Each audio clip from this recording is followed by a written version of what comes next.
یہ جب یہ پیسے آئیں گے تو اس کا کیا فائدہ ہوگا؟ اس کا فائدہ یہ ہوگا کہ جو مزدور طبقہ ہے، جو مشینری استعمال کرتے ہیں وہ لوگ، جو ٹھیکیداری کرتے ہیں وہ لوگ، جو مختلف کام مطلب الیکٹریشین ہیں، دوسرے آپ کے مطلب جتنا بھی لوور سائڈ کے اوپر طبقہ ہے، ان کی جیبوں میں یہ سارا کا سارا پیسہ ان کی جیبوں میں جائے گا، الٹیمیٹلی جائے گا، ٹرکل ڈاؤن ہوگا، اوپر سے نیچے تک آتا آتا آخری بندے تک جو ہے نا یہ پیسہ چلا جائے گا۔ جب یہ پیسہ ان کی جیبوں میں جائے گا تو ڈیفینیٹلی ان کی جو انکم ہے وہ بڑھے گی، اور یہ مہنگائی کو کم کرنے کا سبب بنے گی، یعنی پرچیزنگ پاور بڑھے گی تو مہنگائی کم ہو جائے گی۔ یہ ہو گئی دوسری بات۔ تیسری بات جو ہے نا وہ یہ ہے کہ اس بجٹ کے اندر ایک بہت بڑی اماؤنٹ جو ہے وہ صرف نوجوانوں کی تربیت اور ان کو اسٹرینگتھن کرنے کے لیے جو ہے نا وہ الگ سے رکھی گئی ہے، اور وہ ہے کئی مدات ہیں اس کے اندر، جس میں آئی ٹی بھی شامل ہے، جس میں ایس ایم ایز بھی شامل ہیں، اور اس کے علاوہ جو ہے نا دوسری مدات بھی شامل ہیں۔ تو یہ جو رقم رکھی گئی ہے یہ 82 ارب روپے کی رکھی گئی ہے، تقریباً 1 خراب کے قریب بن جاتی ہے۔ تو یہ جب ہم اس بجٹ کو اس تناظر سے دیکھتے ہیں تو ہمیں یہ بڑا پبلک اورینٹڈ بجٹ لگتا ہے۔ باقی اس کے اوپر جو بات کریں، جو صاحبان بات کریں، ان کے پاس اس کا کوئی وہ نہیں ہے کہ ان کا کوئی حل نہیں ہے، بلکہ مجھے یاد آ گیا کہ نئے پاکستان میں یہ ہمارے ایک جو میزبان ہیں وہاں پہ شہزاد اقبال صاحب، انہوں نے بڑی مشکل سے ایک صاحب کو ڈھونڈا یار کو جو بجٹ کے اندر سے کوئی چیز ایسی نکال دے جو مناسب نہ ہو، تو وہ حفیظ پاشا صاحب تشریف لائے تھے، تو انہوں نے بڑا کھنگال کھنگول کے کہا جی کہ یہ جو ڈالر لانے پہ $1 لاکھ لانے پہ جو سبسڈائز کیا ہے، یعنی اس سے پوچھنی ہوگی تو اس کو انہوں نے سبسڈائز بولا، تو یعنی اس کے اوپر جو ہے نا وہ آئی ایم ایف اعتراض کر سکتی ہے، یعنی یہ اعتراض آئی ایم ایف کا بن سکتا ہے۔ اور یہ وہ صاحب ہیں جنہیں پتہ ہے کہ باہر سے جب پیسہ لایا جاتا ہے تو وہ اس کے لیے کوئی ایشو ملک کے اندر نہیں ہوتا، وہ فارن کرنسی ہی تصور کی جاتی ہے، اس ملک کو ایشو ہوتا ہے جہاں سے وہ پیسہ نکلا ہے کہ وہ کس شکل میں جا رہا ہے۔ بہرحال مخالفین جو بھی بات کریں ان کے پاس اس بجٹ کے اوپر کوئی بات کرنے کے لیے نہیں ہے، یہ عوام دوست بجٹ ثابت ہوگا۔ اب آ جائیں آئی ایم ایف کی طرف۔ آئی ایم ایف جو ہے وہ گزشتہ تقریباً کوئی دسمبر 21 سے جو ہے شبر زیدی صاحب نے یہ کہہ دیا تھا کہ ہم ٹیکنیکلی ڈیفالٹ کر چکے ہیں۔ اس وقت آئی ایم ایف پروگرام چل رہا تھا، تو آئی ایم ایف پروگرام کے چلتے میں شبر زیدی صاحب انہوں نے یہ اعتراف کر لیا، جو پی اے ٹی آئی کے چیئرمین لگائے گئے تھے ایف بی آر کے، کہ ہم ٹیکنیکلی ڈیفالٹ کر چکے ہیں۔ وہ ٹیکنیکلی ڈیفالٹ کرنے کے بعد ہی یہ لوگ یہ پی ڈی ایم والے متحرک ہوئے کہ یار یہ تو ملک گیا۔ خیر دسمبر 21 سے لے کے اگست 22 تک آئی ایم ایف نے پاکستان کو کچھ پیسے نہیں دیے۔ اب 9 اپریل کو یا اپریل کے مہینے کے اندر جو ہے اپریل 22 میں وہ پی ڈی ایم نے اپنی حکومت سنبھال لی، اور اس کے بعد سے لے کے اگست تک ان کو ملے 2 ارب 22 کروڑ یا 20 کروڑ ڈالر، اور یہ مفتاح اسماعیل صاحب کی خالصتاً ذاتی کوشش کہہ لیں وہ تھی کہ وہ ان سے نکال لے، لوگ ان سے انائڈ ہیں، ہم ان سے خوش ہیں کہ انہوں نے پاکستان کے لیے یہ کام کر کے دکھا دیا کہ وہ آئی ایم ایف کے منہ سے بھی پیسے نکال کے لے آئے۔ اس کے بعد جناب اسحاق ڈار صاحب آ گئے۔ یہ بات بالکل واضح ہو گئی تھی اس پورے 8 مہینے کے اندر، بلکہ 8 سے بھی زیادہ اگر دسمبر شامل کر لیں تو 9 مہینے کے اندر، کہ آئی ایم ایف جو ہے نا وہ ہمارے ساتھ پاکستان کے ساتھ جو ہے نا کوئی اچھا رویہ رکھنے والا نہیں ہے۔ تو نواز شریف صاحب اور نے پھر اسحاق ڈار صاحب کو ڈپلائی کیا یہاں پہ بطور وزیر خزانہ، اور اکتوبر میں ہی وزیر خزانہ صاحب کو یہ سمیل آؤٹ ہو گیا تھا کہ آئی ایم ایف ہمارے ساتھ آگے کتنا چلنا چاہتا ہے یا نہیں چلنا چاہتا. اور انہوں نے شاہ زیب خانزادہ کے پروگرام میں انہوں نے بالکل واضح طور پہ یہ آئی ایم ایف کے بارے میں کہا کہ آئی ڈونٹ کیئر. یہ بہت بڑا فکرہ تھا اور جس کو شاید ہماری پاکستانی قوم سمجھنے کے لیے تیار نہیں ہے. وقت آئے گا لوگ سمجھ جائیں گے اس کو. انہوں نے جب یہ فکرہ کہا تو ان کے ذہن میں تھا کہ آئی ایم ایف ہمارے ساتھ کیا کرنے والا ہے اور ہم نے کیسے چلنا ہے. اور دنیا نے دیکھا, پاکستانی دیکھیں یا نہ دیکھیں, دنیا نے یہ دیکھا کہ دسمبر 21 میں ڈیفالٹ قرار دیے جانے والا پاکستان, جس کو اس وقت کی جو گورنمنٹ تھی اس کا اپنا بندہ کہہ رہا تھا, چودھری سرور نے کہا ہم نے سارا کچھ لکھ کے دے دیا آئی ایم ایف کے بارے میں. ٹھیک ہے. اس کے بعد یہ آپ کے جو دوسرے فائنانس کے جو ایڈوائزر تھے وہ بھی اسی طرح کے خیالات رکھتے تھے.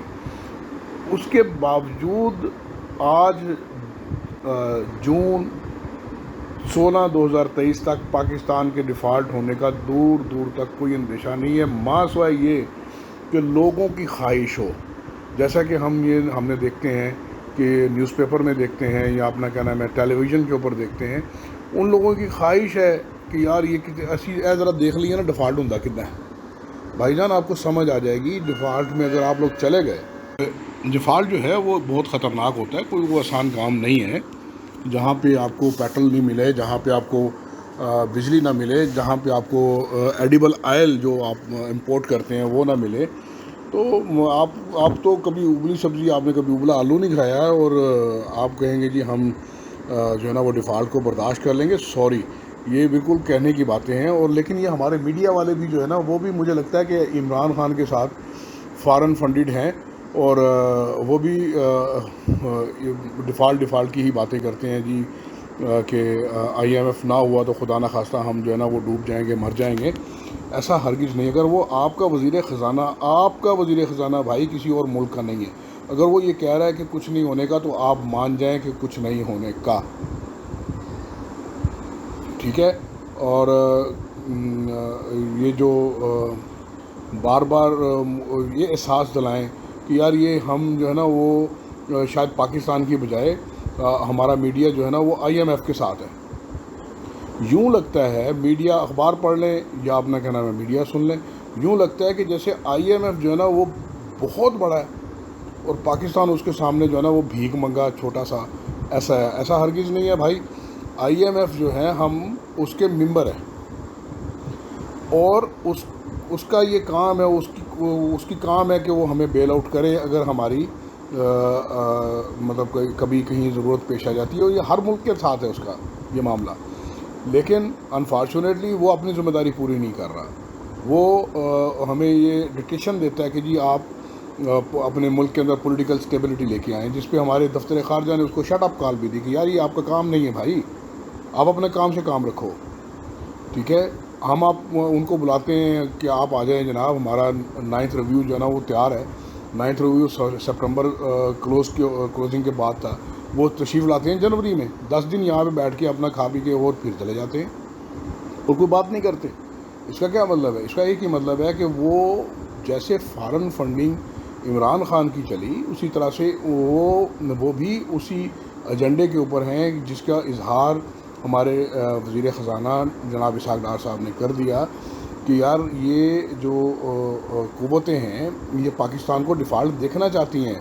اور وہ ایک واحد آدمی ہے, یا میں تو اس کو واحد ہی فی الحال کہوں گا, کہ جو یہ کہتا ہے کہ یار وہ باب آنگے دوہل کہتا ہے اور بار بار کہتا ہے, کھلا کہتا ہے کہ یار پاکستان ڈیفالٹ نہیں کرے گا. تو کوئی ہے جو اس کے ساتھ چلے یار, وہ کہے کہ نہیں کرے گا بھائی. وہ کہتا ہے کہ ہم پلان بی ہمارے پاس ہے. تو کوئی ہے جو اس کو کہے, سپورٹ کرے کہ یار ہم آپ کے پلان بی کے ساتھ ہیں اسحاق ڈار صاحب, ہم پاکستان کے وجود کو برقرار رکھنا چاہیں گے. اور یہ بات ذہن میں رکھ لیں, کوئی بندہ اگر یہ سوچتا ہے کہ پاکستان ڈیفالٹ کرنے کے بعد اسی جغرافی سچویشن کے اندر رہے گا جس کے اندر اس وقت ہے, تو وہ بالکل اس کی ناسمجھ ہے, ناسمجھی ہوگی. کیوں؟ کیونکہ یہ پاکستان فیڈریشن ہے اور فیڈریشن جو ہے کہ وہ اگر تبھی مضبوط ہوتی ہے جب اس کے پاس پیسہ ویسا ہوتا ہے. ادروائز ہر صوبے کی اپنی لیجسلیشن اسمبلی ہے, ہر صوبے کے پاس اپنی پولیس فورس ہے, وہ چاہیں تو الگ ہو جائیں اور جو وہ چاہیں تو اپنا کہیں کہ جی ہم تو اپنا ریونیو کماتے ہیں لہذا آپ اپنا بندوبست کرو. تو ظاہر ہے کہ یہ ملک جو ہے نا وہ اس کی بقا کا مسئلہ کریٹ ہو جائے گا. یہ سنجیدہ لوگ ہیں, یہ عمران خان کے جیسے یہ بڑبولے نہیں ہیں جو جنہیں کچھ پتہ نہیں ہے کہ انہوں نے کیا کرنا ہے کیا نہیں کرنا, اور صرف مشکل میں ڈال کے ملک کو نکل جاؤ اور اپنا جو ہے نا وہ اس کے بعد الزامات بھی لگاؤ. آپ پاکستان کے لوگ اس گیم کو سمجھیں کائنڈلی, اور اس بات پہ یقین رکھیں کہ IMF اگر نہیں ہوگا تو کچھ نہیں ہو, خدا نہ خواستہ کچھ نہیں ہونے کا, بشرطے کہ آپ اسحاق ڈار کا ساتھ دیں, گورنمنٹ کا ساتھ دیں. آپ کو چاہیے کہ آپ گورنمنٹ کے ساتھ رہیں. باقی پلان بی کے اوپر جو ہے نا وہ نیکسٹ ویڈیو میں بات کریں گے.